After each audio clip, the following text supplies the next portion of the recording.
Ladies and gentlemen, welcome to Fight the Feed for August 2017. How's everybody doing tonight? Awesome, we have an enthusiastic crowd. Alright, so today our topic is going to be a giant freaking asteroid is coming for Earth in the next week. We'll come back to this meme in a second. What we're actually talking about today is what sounds like a very boring topic, but I think is an extremely important one. Sources. We're going to be talking about where our information comes from, because that really goes down to the exact thing of what all of this is about. And every show that we've done, every little thing that you can think of that we have discussed comes down to where the heck does the information come from. So, for those of you who have never seen Fight the Feed before, why it's called Fight the Feed is because I've set up the worst Facebook feed in existence. This means that, oh yeah. It's time to ask yourself what you believe. When in doubt, go to the wisdom of Indiana Jones. I forgot I put that in there. Anyway, I set the worst Facebook feed ever, which it means that I sign up for everything crazy on the left, everything crazy from the right, everything crazy in the middle, and try to find the worst, craziest information possible. And every morning I wake up and read this crazy stuff, and, well, read it. That gets kind of interesting. So everything you see here I have actually found online, and this is what you'll actually see. If anyone say film buff, they'll know why I put it under the name Alan Smithy. Because you're a loser? What? Yes. Yes, very much so. Yeah. Hey, I'm dating that guy. Woo! So today I'm going to introduce the panel. We have a master class of people to discuss this, and let's get to bring them up on stage right now. First and foremost, our contributor to the show, who's been here many times, Mike Dressel. The master in English Lit from CUNY. Today we're doing something a little bit different with our fact checker. We're bringing her on stage so you can see her pretty face. Jenny Dubin Ronan! Master in Library Studies. Coming up next we have a Master in International Relations, Jordan Zolan! And lastly, the MBA from NYU, who is the entrepreneur, who is a co-founder of Saucy Sauce and a partner at the ARC Fund. We have Ken Nguyen.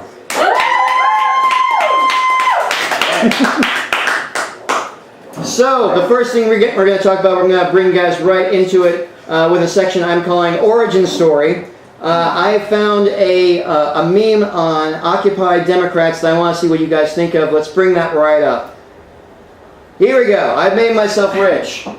This was taking down Trump regarding the idea that if he had basically invested his father's money when he was first got his money, he would have $8 billion now as opposed to $3 billion. This was the meme that I found on Occupy Democrats. Just take a look at this really quick and see if you see anything that sticks out to you. The fact that Trump thinks he's rich? That's definitely one particular thing. Anyone else? Who the hell is Deborah Friedel? Ah, good eye, good eye. Do you see where where this quote actually comes from? LRB.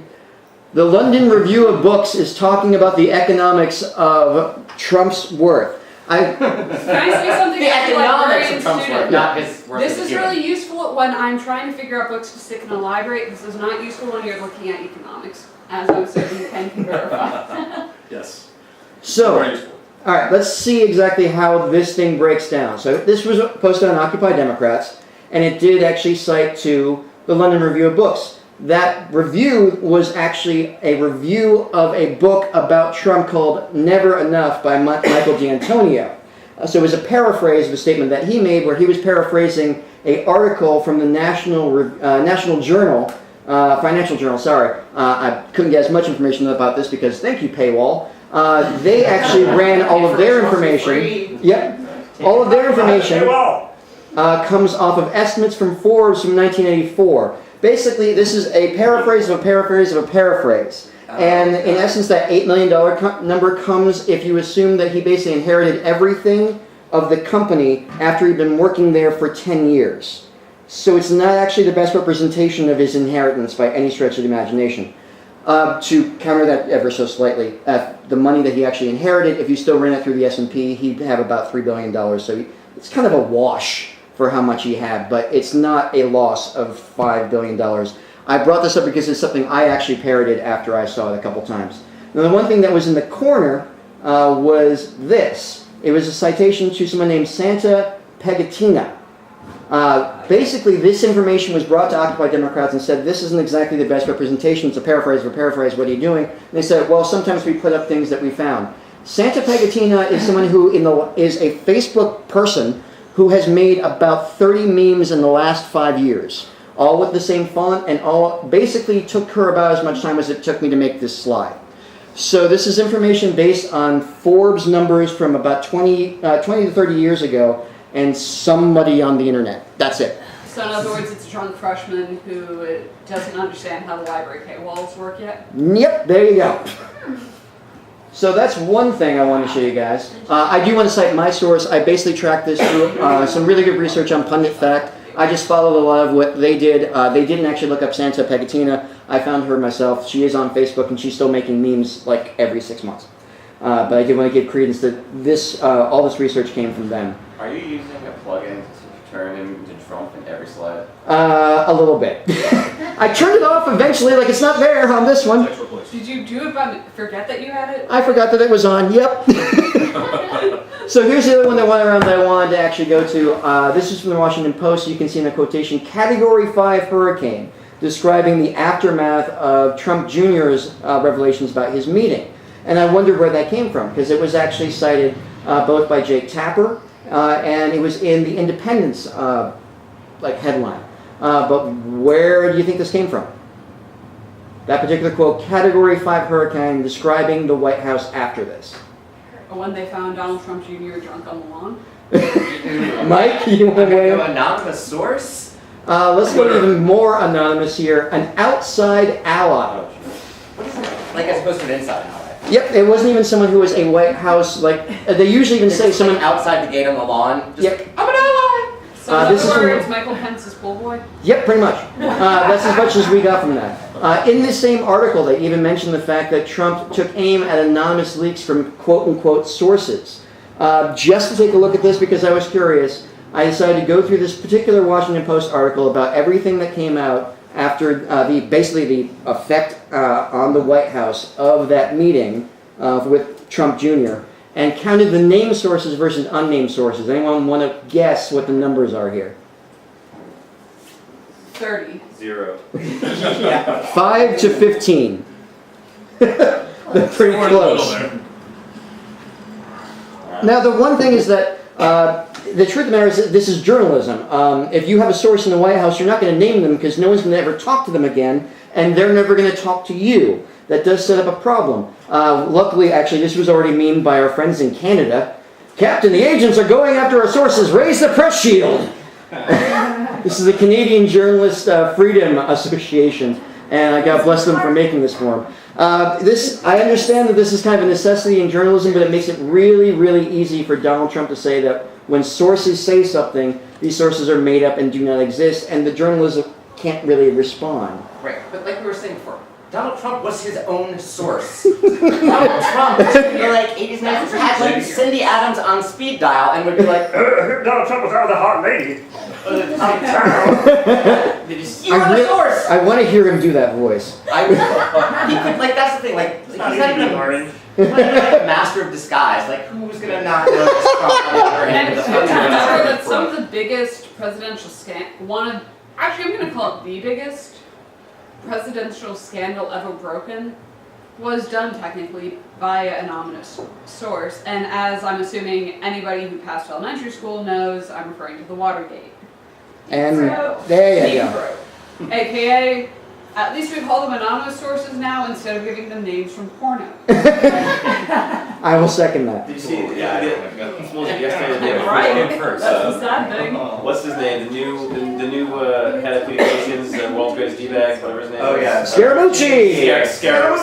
Oh, mister, I'm going to fire everybody? And yeah, fire. But then he's like, Jake Tapper's like, there was an anonymous source that said it couldn't have been Russia because if it was Russia, you never would have detected it. Tapper's like, who was it? Who was it? And the guy's like, well, I can't take. Fine, the president. So the president told He him. revealed his source in the span of 30 seconds. Was the president, and the president told him that the Russians told him. I was like, what? All right. It should also, be reminded that he kind of hates Trump's guts. Yeah. A little bit, yeah. All his tweets that say No, he so. claims he loves He him. deleted them He all. claims Now. he said it like 15,000 Yeah. times. The in other his year press ago, conference. Trump Yeah. under the bus the Skirmish- fastest second he could, so. he also got dragged for a quote that he put on Twitter from like years ago, where it was like "dance when no one's watching." Yeah. Whatever. Mark Twain. Yeah. And like, first of all, why is like a former Goldman Sachs executive communications director like quoting like he's like Sad Becky from HR? Wasn't that in Huck Finn? That was in- No, weirdly no. He No, found I it don't on remember the that. Daily. Yeah. But before we go off the rails and Scaramucci too far, what I want to say is when it comes down to these unnamed sources, what you basically have to do is you have to trust that the Washington Post is doing their due diligence, that their unnamed source is someone that should be trusted, and there's a reason that they're quoting. So it comes back to Indiana Jones again. It's time to ask yourself what you believe. Yeah, I really, really like that one. And And quoting Indiana Jones Nazis. yes, Indiana Jones Nazis. Those are real Americans. Better than Yeah. Again, you can consider the source on this one Fire too. the ones that are Indiana Jones Nazis. We can't fire the American Nazis, unfortunately. Also you can't true. ban him to open the Ark of the Covenant. So what I want to roll this into. I like this place. I like the Ark Face would melt. look at him and the Ark would melt. Like, But Mike, I'm afraid you have to go into Hobby Lobby and find all of those things they stole from fucking Iraq, which allowed them to like give funds to friggin' ISIS. who is this? Oh, Hobby Lobby. Hobby Lobby got caught stealing things from Iraq, basically via ISIS. Hobby Lobby. Yes. Yep. Hobby Lobby. Hobby Lobby. Yeah. Yes. They who are afraid of birth control bought things illegally on the black market from Iraq for the Bible Museum and probably gave funding to ISIS, aka those who are executing Christians. I see the fact checker leaning into the And mic. pretty Hold much on. everybody else Fact It check. was not. Fact Hold check. on. Back. So, they did know because that is unfortunate, but they were buying the artifacts under the guise of obtaining Christian artifacts to preserve in the U.S. because they might be destroyed in the Middle East. And they did purchase them from illegal sources, more or less. That's what they're in hot water for. The legal trace is very murky on it. But no, Hobby Lobby totally bought Christian artifacts from ISIS and ISIS-affiliated groups in order to preserve Christian heritage, in quotes. Yay! That's why they hate Berkman. Modern day crusades. Okay, so we've got Scaramucci, we've got Hobby Lobby as our rabbit holes for today. What I wanted to bring this into was I got this research from the Pew Research Center, and by the way, it was really hard for me not to come up with a graphic just going pew pew, but that's just for me. This is a study. They took a poll of people basically saying whether they felt these organizations were having a positive or negative effect, like churches, banks, labor unions, but I want to focus on these two over here, the national news media and colleges and universities. First of all, you look at the news media, and yeah, this is separated by Republicans and Democrats. 85% of Republicans think that the news media is having a negative effect, but I also want to look at the colleges and universities because 58% of Republicans think colleges and universities are having a negative effect because they feel that there is a bias. The Democrats seem to feel otherwise about that. Although I will say 46% seem to think the news media is not actually doing good. A majority of Democrats also don't think the national news media is doing good. But let's look at colleges and universities. So here's the question for all our master class here. Is academia biased? I want to ask you guys how you guys actually feel about this. Do you feel like there is a democratic or a liberal bent to academia? And size! So, from a U.S. perspective, yes. And the reason I specify a U.S. perspective is after doing a study abroad in Prague and having a chat about how pretty much every communist regime's opponent groups were intelligentsia, aka the people who went to college, and in a very technical sense, the communist regimes are as left-leaning as you could get. Mm-hmm. Hint, I don't know if a single communist regime would know communism if it bit them on the ass and called them daddy. So, but regardless, excluding Poland and the Solidarity movement, pretty much every other communist regime, their primary enemies have been members of the of academia and like the arts community. That's definitely a good perspective to have. But I do want to focus on the U.S. I definitely want that thing in here, but I want to ask you guys: did you feel when you were in either undergrad or master's, did you guys feel like your professors had a liberal bent? A lot of you were involved in either business or international affairs. English still has all of that. Library science. All of these definitely had these kind of hints. And I'm getting a nod from Jenny. As much as library science attempts to be of a more liberal bias, or rather lack a bias of any sort, there is still a degree of liberal bias, and please don't throw your glasses on the ground in frustration. Mazel tov! Yeah, sorry, go ahead. But the issue is, unfortunately, yes, in academia there is a liberal bias. You'll get a lot of academics who argue our bias comes because we know more, and thus we're less likely to listen to. I find in academia you have a lot more atheism for one thing, and that sort of is where you get some of the argument of we're not using Christian morals to argue. All right, well, Yeah, all right, yeah, Some of the what are you guys thinking? Go ahead. arguments are things like LGBT rights. no, go for it. I would pick up on that. I mean, because I think the basis of education. You can talk about it. The basis of what is going on in academia is that it's kind of a secular humanist education. I mean, the values of academia are, discourse and rational thinking, empirical knowledge, and the ability to hold more than one idea in your mind at the same time and juggle those and see how they might complement or contradict each other. You know what? I'm just going to comment after a certain conversation I've had. There's a point between that and the point of some academics where it's become they're worshiping the idea of secularism Sure.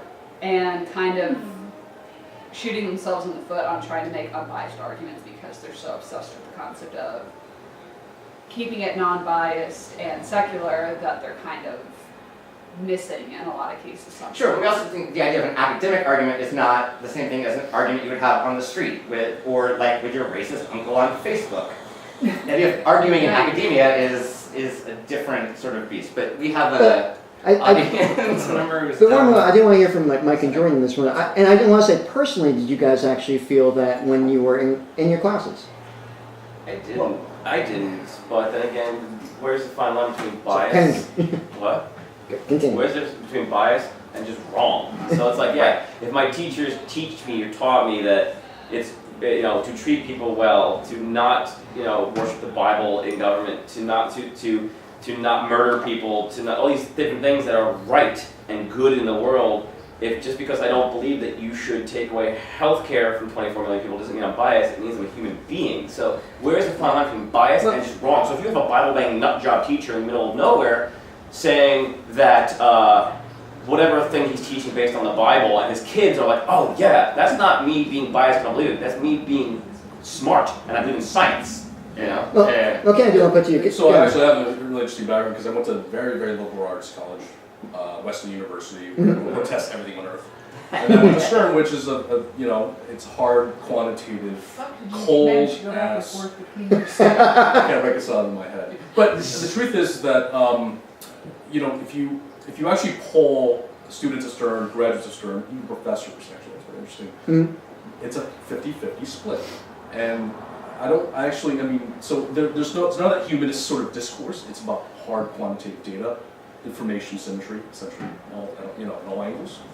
And I don't think, I also thought that everyone seems to be talking about kind of social structures, economic structures, when you're thinking about fiscal conservative versus social conservative. I could see how that could exist a little more. But it easily. also strikes me that people still believe in the Laffer curve, which is a very conservative, idea, right? Yeah. Supply side economics. Essentially. Yeah. So there are philosophical biases, especially in the business world, but I think they exist sort of outside the actual academic discourse. That's the point. Right. So what I want to show you guys actually just as the evidence that people always bring up when they actually try to prove that academia is biased is that most universities, especially state universities, cannot contribute directly to a political campaign. However, the faculty and staff are allowed to, and thanks to a lovely site called fec.gov, you can look up exactly all of any contribution because the campaigns have to put that information out there. And every school paper, because you just go onto the website and you can pull it up. Every school paper had a story about it. So Harvard, the top bar is Democrat, the second bar is Republican. Let's look at Syracuse. That's a lot of blue. Yale was one of the only places that didn't have a fancy graph for this particular article, and I'm blaming Rory Gilmore. I'm afraid she's presently stuck in Gilead. So. Yeah. But yeah, they did say 97% to Democrats. This is really easy journalism. You can just literally pop this thing into the website and look at whoever the employer is. Done. How easy is it? I did. And I did it for every single university represented on the stage and back here. You have my sympathy. Yeah. I just want to know which school gave the most to Jill Stein. Oh, damn. Damn, I Someone should... do not send your children to I that can school. answer that for you later. It didn't actually come up in these I slides. know, I'm but sorry. I'm pretty sure you did. Do look not up send your which kids one- there, for the love of which school God. ate the most glue. So. All right, now let's see how this breaks down. I'm going to go through this really quickly. All the numbers you're about to see are the percentage of Republican donations. And we're talking about money here, the total donations, not contributors, the total money that went. I'm going to start with my university, the University of Iowa, again, a little bit of the Midwest. 7% actually went to Republicans of the entire staff and professors. Interestingly, I think it is because it's Iowa and because it's a primary state. There were more candidates. Almost everyone was represented on left and right. All of at least one person from like everybody. Kasich got some money in that. What is that supposed to be? That's a Hawkeye. That's a hawk. It's a hawk. Yeah. Okay, fine. Fine. Let's go NYU. You want to do this? Of course. All right. So here's NYU. Can you see that little dot of red? Barely. 1.8%. Hypothetically. Yeah, 1.8% actually went to Republican donors. And specifically for you, Ken, I did look up specifically anyone who put their employer down as Stern Business School. How do you think that actually broke down? I would actually lean a little more, the Reds sort of go to the left a little bit. 100% to Hillary Rodham Clinton. Wow. 100%. What? So I basically have to Bernie's asshole in, keep in mind, Bernie's in the mix. Like, Yeah. Bernie's there. 100% to HRC. That makes me feel better. 20 donators, all of them HRC. Mike hails from the University of Northern Florida. Central Florida. Central Florida. Are you a Pegasus or a unicorn? Thank you. I was about to say it. Pegasus. Wing. Pegasus. Wing. Yeah. Pegasus. You know, there's I didn't more. spend a lot of time studying that. 5%, but I do want to make this note, 15% contributors gave to Republicans, but you have one onerous thing for your university. I looked at five different universities, and yours is the only one that had a contributor to this man's campaign.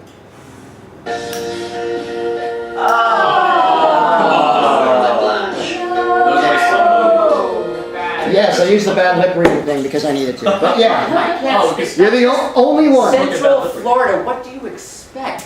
Now- Central Just Florida, feed the dick your of the perception United States. to the alligators. So there was a report on NPR this morning that 96% of Robert Mueller's law firm donated to Hillary Rodham Clinton. And he actually is a registered, or has been a registered Republican in the past. So I'm just saying these things, while potentially damning, are not necessarily... Yeah. Oh, Yeah, certainly. No, but they are entertaining. Yeah. Oh no, trust me, I'm going to bring this up. The one thing is we have two more colleges to mention, Queens College and the University of Massachusetts Amherst. Now I'm going to spoil this and say that they both gave less than 1% to Republicans. So which one of these two do you think gave less to Republicans? Queens College, because I don't think any of our professors actually have money.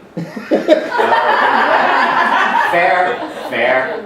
All right, You know how the cuties are. I know how the University of works. Massachusetts Amherst, can you find the red on that? No, you can't because it's 0.01%. Who the fuck? You have more money than us. Amount of money given, that's amount of money given to Democrats from the University of Massachusetts Amherst, $20,000. To Republicans, $2. That was a bet. Someone lost a Yeah. bet. This screams someone Got drunk. like the history department got drunk and they had to do this. You're wrong. It's not the history department. It's the theology department, and then we woke up the next day in the middle of like the Camden Harbor, and so we had to go fish them out again. And by the way, Jill Stein got a statistically insignificant portion of donations from academics across the country. Correct. That's because Because she know is what academia statistically is. It's not insignificant. mathematics. Statistically insignificant. Sorry. I do It want- doesn't Do not even like hit the her. charts. I do want to mitigate. Great folk musician, terrible politician. I do want to mitigate these numbers really quickly. First of all, if you look across the board, when you look across the nation, about 55 to 56% went to Democrats, 45 went to Republicans, so there's already a change there. There was one person, I wanted to cite this, but it's graphically just boring. It was a professor from the University of Texas from their law department. It showed that 88% of their law department, at least of the donations given, was to Democrats. He presented that to the faculty and they laughed. And basically, one of the truth is that basically somewhere between 20 and 30% of teachers give. And basically the case has been made, Republicans just don't give money. Are you really that surprised that Republicans don't give money to anything? Really? It's, Republican Jesus they're wants actually you to kind of earn money, So not are you give it away. insinuating that corporations are giving them? Yeah. And I don't know all- if you know that. What's also interesting is, I'm going to bring up two weird things here as you look at this. Dartmouth is one of the weird guys. They give lots of money to Republicans recently. But if you actually look at the numbers here, it was Democrat until about 2012, and 2008, 2012, you see a big jump. But all of these numbers always show the massive amount of money given, not the number of contributors. So let's say some guy from Wall Street walks down and takes a job at Dartmouth and decides to give $500,000. These numbers from Dartmouth reflect not only the numbers given to candidates, but to PACs. So what you seem to be seeing is a lot of money given from Republicans to PACs as opposed to their representatives. So this skew could be completely off. I also thought Penn State was interesting. The only one who did this, you can see the presidential numbers runs with everybody else, but look at the congressional numbers. Their local congressional and senatorial races were way the hell closer. In fact, their congressional race had more money given to Republicans. Now, I was going to I pause. can say this as somebody who's from the state of Pennsylvania originally. Mhm. Our state makes no fucking sense, and half of our districts are so heavily gerrymandered, I'm not entirely certain how they could get past the Supreme Court of the United States. You don't understand, I'm from a congressional district referred to as the mutated starfish. Oh, I've seen that one. Yes. I am from that district. To give you an idea, to our state house, I'm friends with him, by the way. He's a friend of my parents since my mother was in college, basically.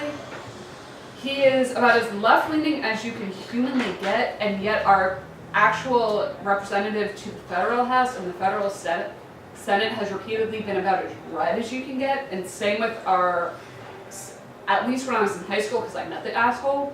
I say this for a very good reason, and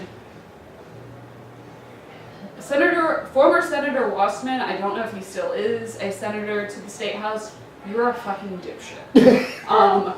Do not think that the younger generation support your anti-LGBT laws.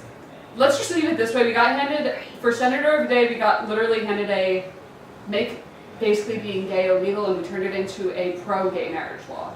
Yes. Good for that. That is all we did that day, Well and done. he tried. And once he Nice realized that shake. he did, he tried to get us to vote on the gun law we never actually remembered to look at. Excellent. I'm going to roll through Sorry. the last thing here. No, that's cool. So basically, I was going to stop here to say that if the numbers change your mind, but you all guys seem to have a pretty good idea that universities are going to be liberal. The only surprise really was about Stern. So let's just roll with the idea that universities are primarily liberal. Not by everybody else. I want to show you guys something that is considered to be an answer to university liberalism. It's something I found on the feed called Prager University. These guys became my favies. Prager University, here's their mission statement. The greatest threat to America is that most Americans don't know what makes America great. Prager used missions to explain and spread what we call Americanism through the power of the internet. Our 5-minute videos are conservative soundbites that clarify profoundly significant and uniquely American concepts for more than 100 million people. They basically have a YouTube channel. This is from The Blaze, which if you don't know is Glenn Beck's thing, where they basically said straight up that it was there to combat liberal bias in universities. Here's a quote from that. Really what's important here is rather than forcing people to sit through hours-long lectures, the 5-minute clips provide a robust, university quality learning experience. Direct quote from, that is from The Blaze, not from Prager themselves. And Yeah. I'm just gonna add this, by the way. The fastest way to get an Orthodox Jew twitchy is to use the term Judeo-Christian qualities or Judeo-Christian anything morally. Oh, don't Because worry. they get so angry when you imply they agree with Christians on anything. Oh, we're gonna have some fun with this. So, first of all, here's the opening to one of the first videos they ever posted. All the Republican Jesus.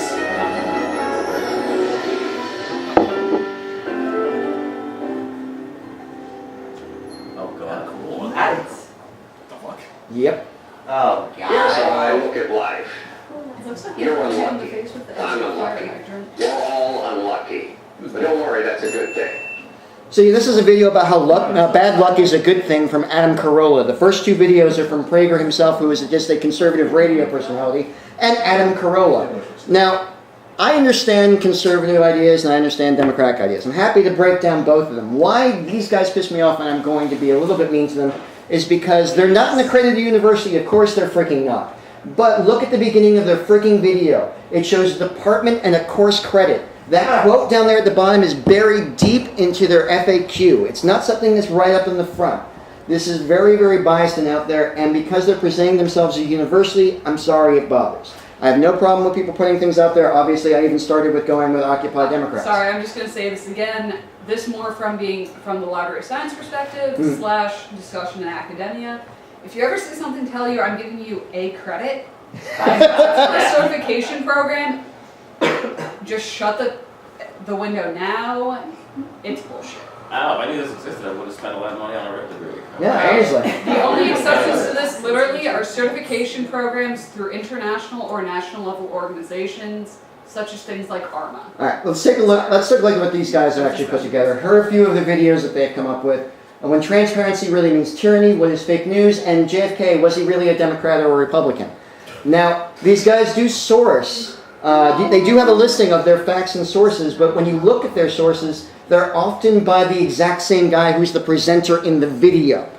That kind of bothered me. Yeah, that's like when the professor makes you buy their book. I could have done this entire show about their video on fake news, Read it. but I'd rather just say that the guy who made their video on fake news was quoted why I voted for Trump, even though I saw a 5% chance the guy could be Hitler. So I thought that was interesting. I'm just going to That's a real article. comment. Yeah. If you think That's a real somebody's article. source is the equivalent to somebody jerking off to Yeah. themselves, ignore. Now, as we can see, let me talk about the JFK versus Democrat versus Republican thing. These guys are very about brevity, so I decided to cut the video about whether JFK is a Democrat or Republican as short as I could in the spirit of Prager University. Here you go. So, if Kennedy were alive now, which party would he belong to? It's impossible to know, of course. End of fucking video! Yeah, if Kennedy were alive now, he would drive and hope someone would shoot him for asking this stupid question. All I'm going to point out with Kennedy is Just you may back want to to the remember left. the last of those brothers was Ted Kennedy, aka, I want to say there is a documentary on him, something called The Last Liberal Lion of the Senate or something like that. Absolutely. I do want to give Roxy, them. can you fact check that for me? I do want to give them credit for a couple of the videos. Believe it or not, I was wincing when I saw the title "Build the Wall." This is actually the best, and I'm not kidding, the best and most cogent, put together argument for a Republican-style immigration thing I've ever seen. I'm not saying I agree with it, but it was put together extremely well. Can I just say how low the bar is for that though? Yes, it is. Here's their next video. Again, another one I saw the title and winced. Was the Civil War about slavery? Guess what they actually say in this video? Yes, it is. They say yes, it Wait, is. hold up. They actually. They say yes, it is. They flat out even go at states' rights and say no, fuck that. It was about slavery. Ask And I answer. held my hands in the air. and Well was done, happy. Prager. Now I do have. Wait, hold on a second. I have to walk that back because then you see this video about the inconvenient truth about the Democrats. They bring up the fact that there are a series of videos on their website that frames the Civil War not as North versus South, but as Republicans versus Democrats. And that the slavers were Democrats. Did those break that time or?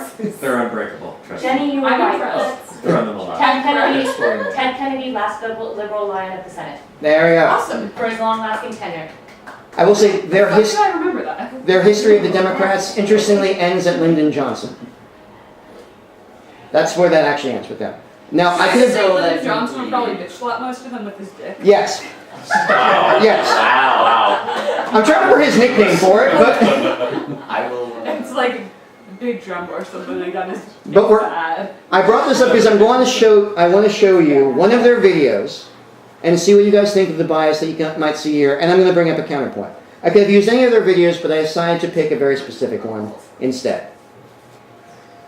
How dark were the Dark Ages? This is a video historically based about how dark the Dark Ages were. Were they as bad as they are made out to be? Let's watch the opening of this video.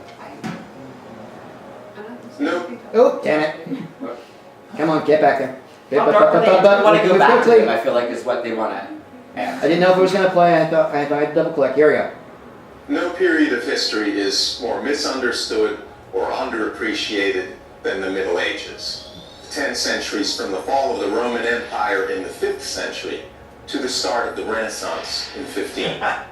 This is especially true between the year 1000, when global warming brought grapes to England and grain to the coast of Greenland, doubling the population and reviving town life all Wait for it. across Europe, and 1348, after the warming had ended and the Black Death arrived from the east.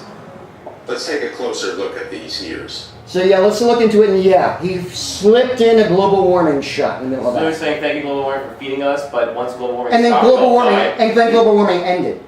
So here are the things he discusses. He discusses that at the time the followers of the church did not think the earth was flat.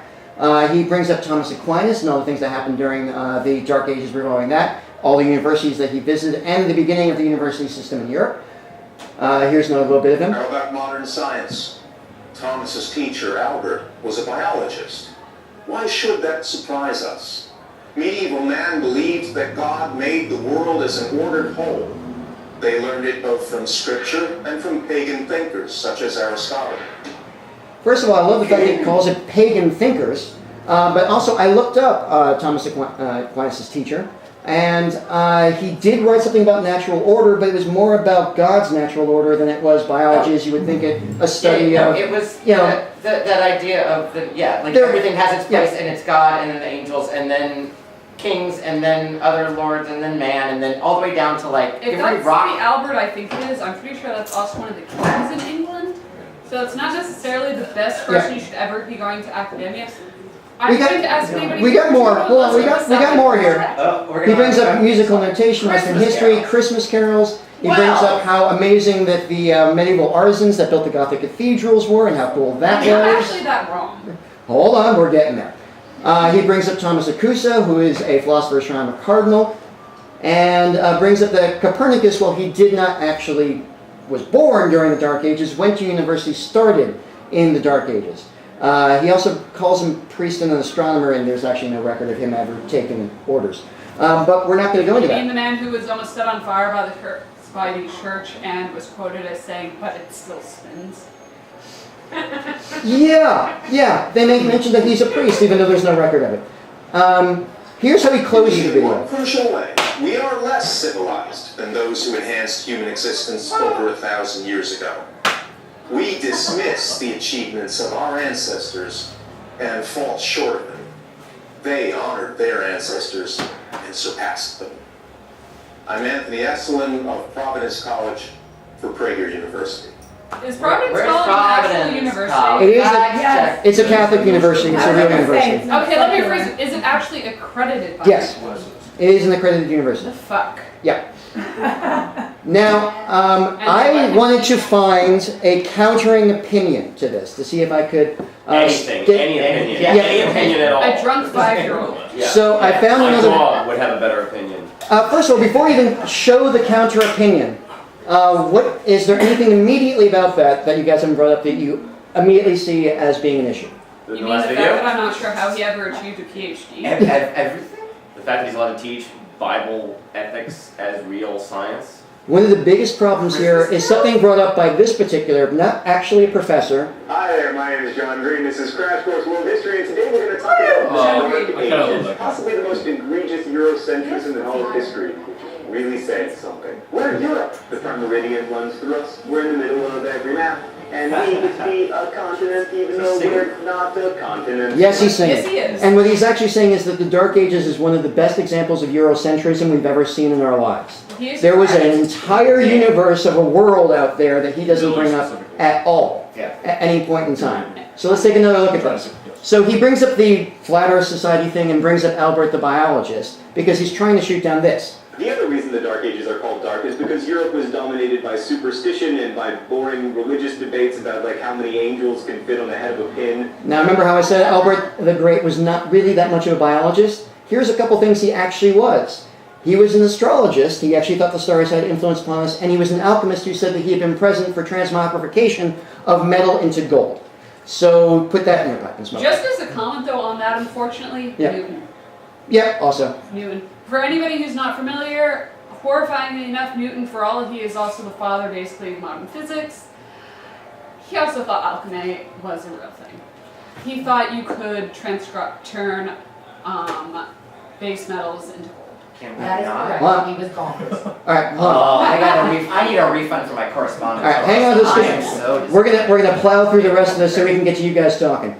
He brings up Thomas Aquinas, but Things were certainly brighter in the Islamic world, or Dar al-Islam. interesting enough, Prager does not bring up Dar al-Islam at all. This is why. More important than the Persian-style monarchy that the Abbasids set up was their openness to foreigners and their ideas. That tolerance and curiosity ushered in a golden age of Islamic learning centered in Baghdad. The Abbasids oversaw an effervescence of culture unlike anything that had been seen since Hellenistic times. Arabic replaced Greek not only as the language of commerce and religion, but also of culture. Philosophy, medicine, and poetry were all written in Arabic, although Persian remained an important literary language. And Baghdad became the world's center of scholarship with its house of wisdom and immense library. Muslim scholars translated the works of Greek philosophers, including Aristotle and Plato, as well as scientific works by Hippocrates, Archimedes, and especially the physician Galen. And they translated and preserved Buddhist and Hindu manuscripts that might otherwise have been lost. Muslims made huge strides in medicine as well. One Muslim scholar, Ibn Sina, wrote the Canon of Medicine, which became the standard medical textbook for centuries in both Europe and the Middle East. And I know that was a long clip, but I only kept it in there because of the breadth of things that happened in the Islamic world at the time. And math. And math. Say the number 0. The concept of zero!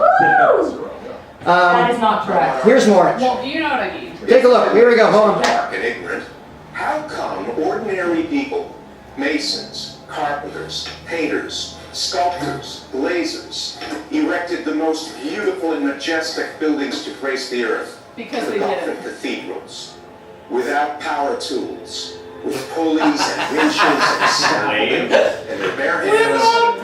Wait for the end here. Lacework in stone and glass, flooding vast interior spaces with color and light. We have nothing to match their complexity and beauty. I'm just going to say, this man has never been to the Kahuli Museum, who I keep calling Cthulhu, because I think he's Cthulhu. Chihuly, god damn it! Let me put it this way: if you've I don't ever think been that to man's any ever part of left his home. Andalusia, Hold on a second. It's coming.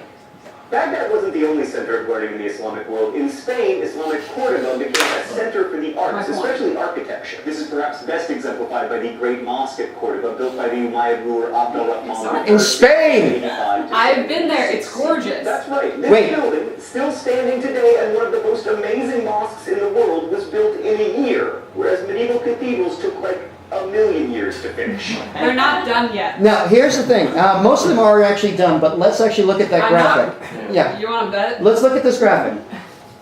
These actually show all of the dates of when these were begun and ended. Now, there's lots of debate. 29. There's actually lots of debate about when the Renaissance began. I apologize for the resolution here. I'm saying that that the Renaissance started in the 15th century. So considering that the only one that was finished during the Dark Ages is Notre Dame. Everything else, 15th century, 18th century, 19th century, 20th century, 16th century, all of them are finished during the Oh, Renaissance. I've been there. Yep.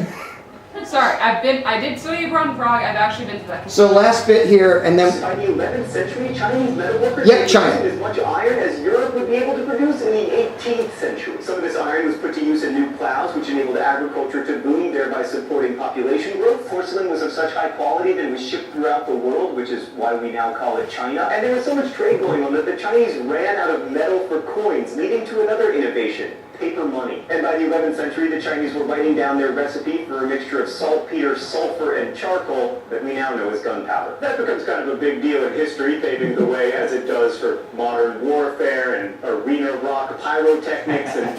So let's get to the end of this a little bit here. Did he really? If you remember, his whole idea was that we're Our dismissing yes. the achievements of our ancestors. Oh my god. And he leaves out whole swaths of the planet. So I looked up the guy. Let's look at an article he put up. My college succumbed to the totalitarian diversity cult. Now, he claims, this is in a Catholic magazine, and he claims he did not write the title of this article, but here's a sentence that I'm not going to say, as an English major, makes my blood boil because it's terrible. Is it not the same call for diversity when Catholics are doing the calling, a surrender of the church to a political movement which is, for all its talk, a push for homogeneity, so that the world will not look like the many-cultured church, but rather like the monotone non-culture of Western cities that have lost their faith in the transcendental and unifying God? I'm gonna Okay, need you to question. explain that. Question to everybody here in the room right now. Am I not remembering correctly that in first grade we learned what a run-on sentence was? As I said, as an English major, this sentence hurts me. I'm gonna ask you So- to explain that, sir. Again, last time with that one. And that is the end of my thing. I turn this over to you guys. Now I would love to put this gentleman down and kick him repeatedly in the crotch, and then hand him over to my European history teacher so she can kick him repeatedly in the face. Yay! Because So- I don't want this Where's that would that be the university reaction that to you him. teach us at? So here's my quick question. We have about 15 minutes, so we're going to just focus on you guys here. My first question is, I'm sure, and I know I've had it, have you guys ever had a professor that you saw have a bias? Did you confront them about it? Did you just take it into your own account? Did you go and do counter research? When you've seen something like that is a college professor teaching at an accredited university that made that video and has been pushing that out. And whether it's a bias on the left or right, religious or secular, have you seen something where you've had to go, I think you just leave them bad reviews on Rate My Professor. Wait It's until after no the chili pepper, grade. not hot. Yeah. Bad teacher. I'm just gonna say you wait until they do your grade and it's in and they can't change it. Yeah. You're Because I have actually heard of classmates getting their grade docked because they're stupid enough to argue against the professor.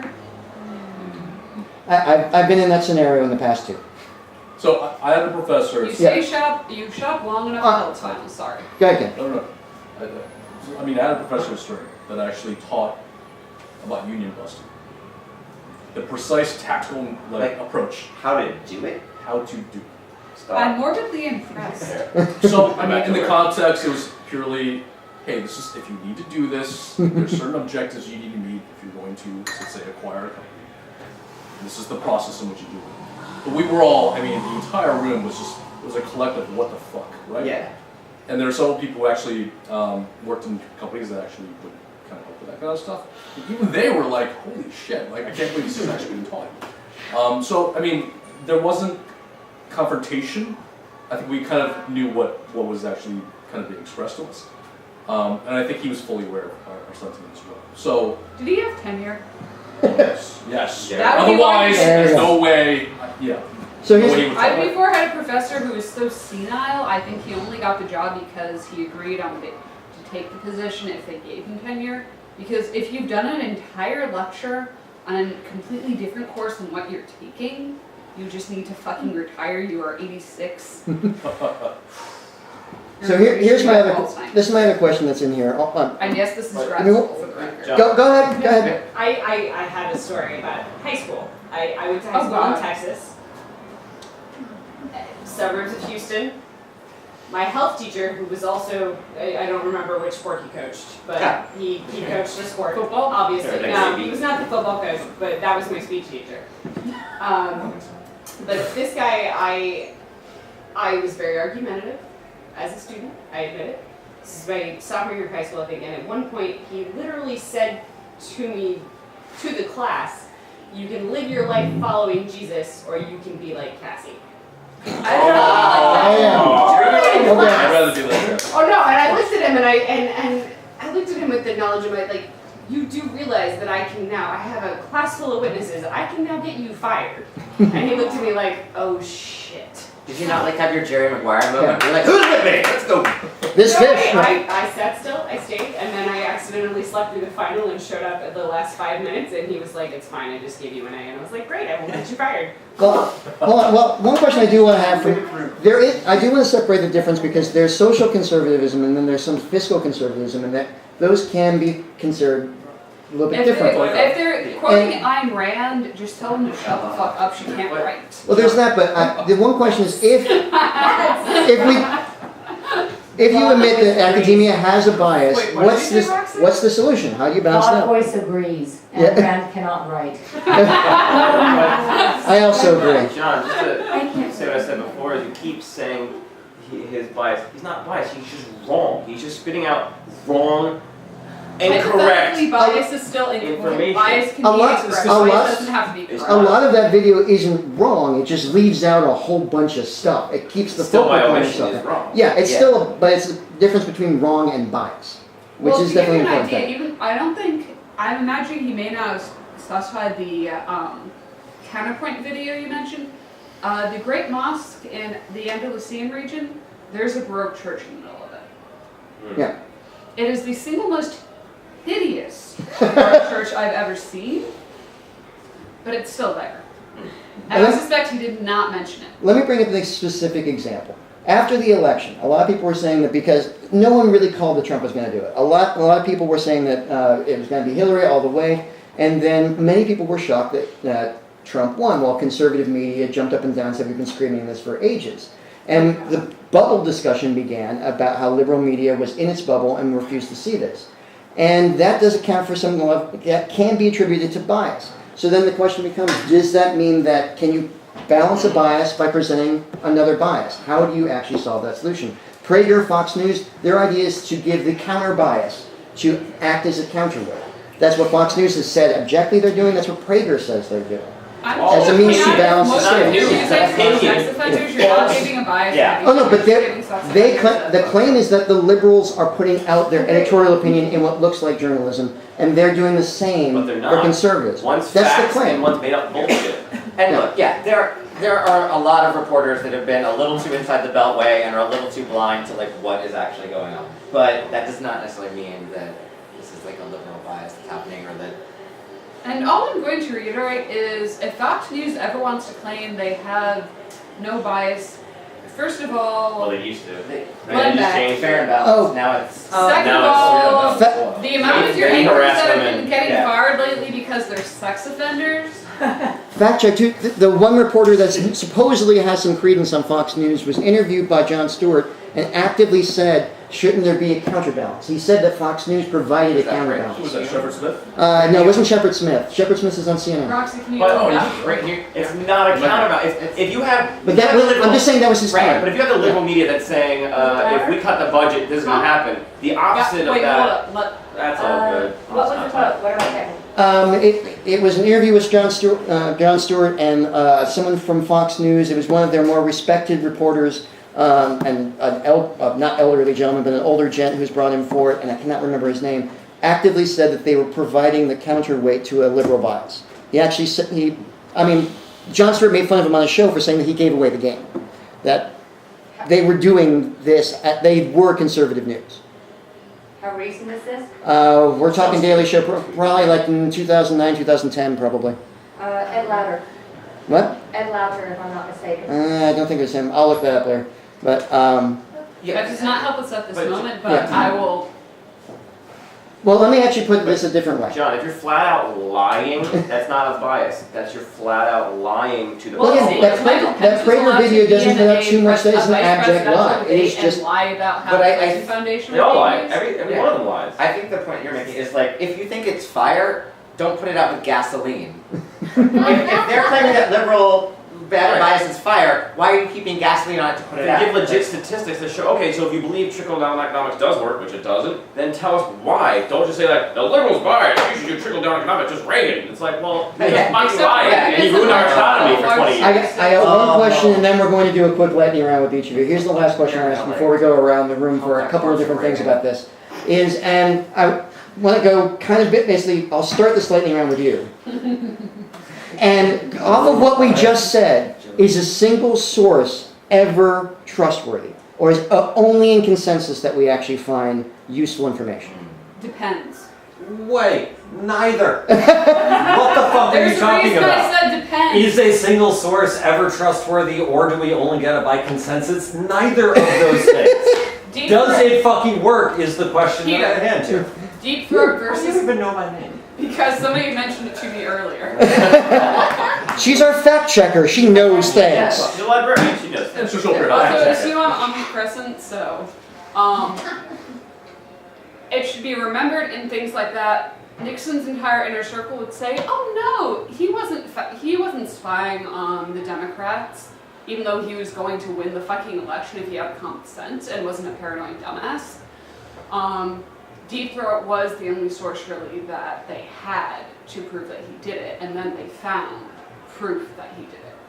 However, without Deep Throat's involvement, But there's a single source rolling into a consensus. Right. That's basically Eventually, a but- lighting of the fuse. there's a very rare situation in which you have to also remember in academia, single sources get used all the fucking time for ancient cultures.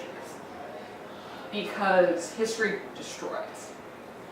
All I'm gonna say is Library of Alexandria. Yep. All right, so Oh, wait, but we're in lightning You round mean here. the amount of times it's been set on, it was set on fire? Yeah, but the consensus is that, oh, we lost all this knowledge, but remember, that's not true. Most of the books and scrolls were gone by the time it was actually sacked. The Muslims actually transcribed the majority Except the for the books. generally agreed upon academic period in which the Library of Alexandria is actually destroyed is by Julius Caesar. There were some that was actually. You're It's the small both have library points here that was because there were destroyed. definitely some that were brought up by the Arabic culture and were preserved, but a lot was lost in Alexandria. Going with lightning round thing here, you can fact check me if you really want. You're right. Fact check to you, because you are looking into basic global events, international affairs. These are things that are almost sociological, almost opinion-based. What sources do you go to look at this when it's not numbers you can really point to? I think when I was doing my thesis, which sucked hard, you can do a lot of research, a lot of library research, obviously, but then you have to call. Like, I literally just call someone. So if I was doing research on if country or state A all of a sudden finds oil and they didn't have oil before, they become rich. How does that change your society, your town, your city with all this influx of money and people? So I called Venezuela. city planners, and they wouldn't pick up.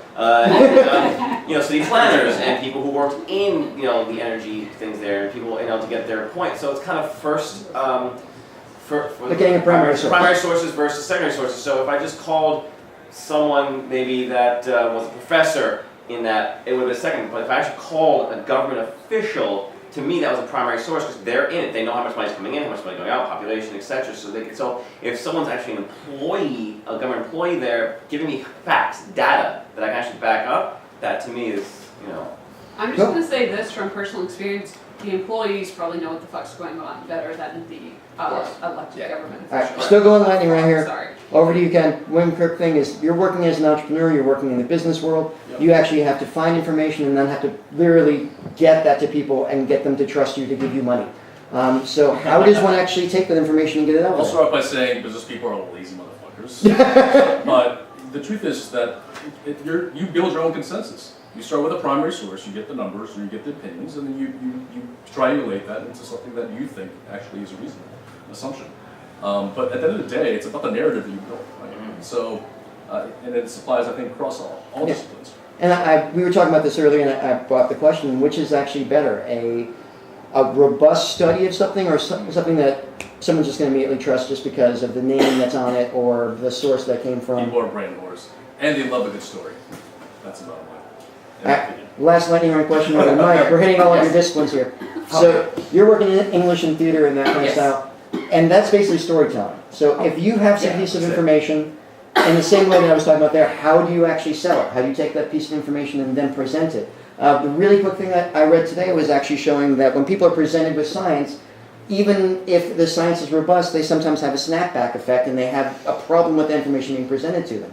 Even people who know about the science sometimes don't believe it because they don't want to. And you actually have to find a way to bring information to them. This idea of narrative is, I think, goes along with that. I think if you're selling like art, I don't think you sell the truth. I think that you create the truth and people come to it. But if you're talking about how do you get scientific information out, how do you, Robert Krulwich, who's from Radiolab, and he has a great commencement speech that he gave talking about how future scientists, future people that are saying that need to invest more in these ideas of storytelling and narrative. How do we make these things compelling? And I think that that is a lot of what the future of this is. Like, not the fussy guy in the lab coat who's like, well, let me tell you about this. But like, how do we make these stories compelling? Like, what's the sort of personal face? How do we? Does science need a Neil deGrasse Tyson? Yes, exactly. Yes. Yeah, exactly. That's that There's kind a of like reason a Bill Bill Nye Nye. science as a show. Yes. Right, exactly. I mean, but and it goes, it kind of comes full circle to your favorite video of what do you believe? So if you believe that everything Donald Trump says, then you believe that to be gospel, which 50 million people in this country, for some reason, believe every word that comes out of that idiot's mouth. Whereas people who have, I don't know, an education are smart, like us, know this bullshit.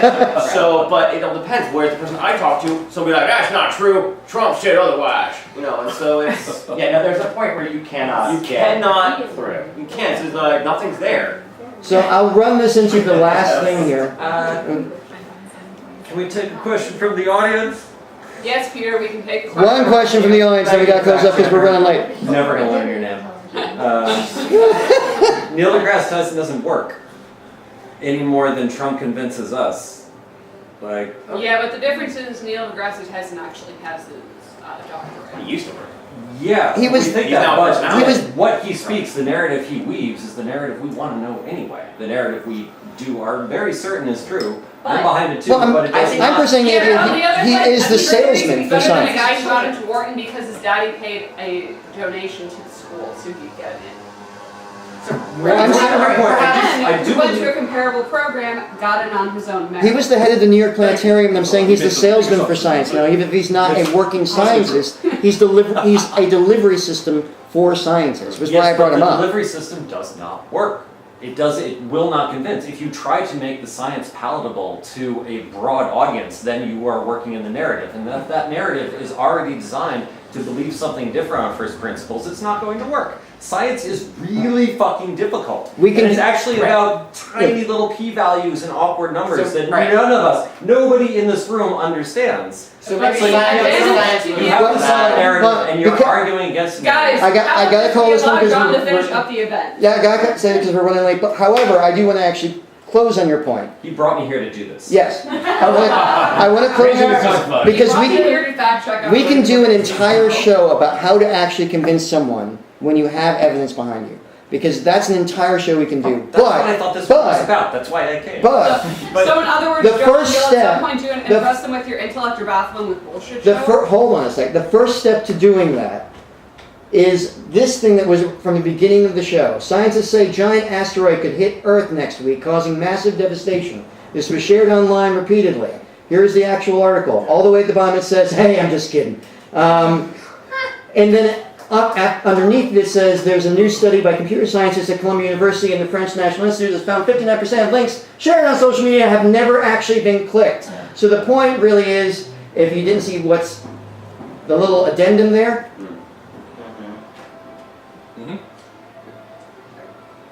Yeah. it starts there. Maybe twice even. Maybe just go back through it again, a But second You know what, time. John? If you turn to Trump and Degrassi Tyson, one grabs him by the pussy, one talks about star stuff. I'm gonna believe the guy that talks about star stuff. And let's end with that, everybody. Thank you for coming to Fight the Feed. We'll be back next month with one of the episodes that I'm fearing talking about. We're going to talk about allies and intersectionality. It's going to get weird. We'll see ya. Night, everybody.